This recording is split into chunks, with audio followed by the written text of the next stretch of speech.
நமது மீதமான திருச்சபையின் சத்தியத்திற்கு 5 சத்திய தூண்கள் என்று சொல்லுவார்கள். 5S அப்படின்னு சொல்லுவாங்க, 5S என்று சொல்லுவார்கள்.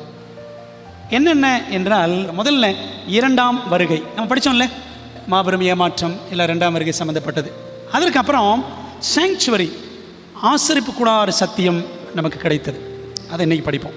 3வது சாபத், ஓய்வு நாள், அதை பற்றி அடுத்த வாரம் படிக்க போகிறோம். எப்படி அந்த சத்தியம் நம்முடைய முன்னோர்கள் அதை கண்டுபிடித்தார்கள் அப்படின்னு படிப்போம்.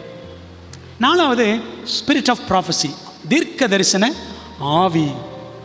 5வது ஸ்டேட் ஆஃப் த டெட், மரித்தோர் நிலை என்று நம்ம 5S அப்படின்னு பார்க்குறோம். 7S அப்படின்னு சொல்லுவாங்க.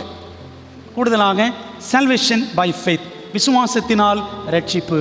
7வது ஸ்டிவர்ட்ஷிப், உக்கரானத்துவம். இதெல்லாம் பிற்பாடு வேதாமத்தில் கண்டறியப்பட்ட சத்தியங்கள்.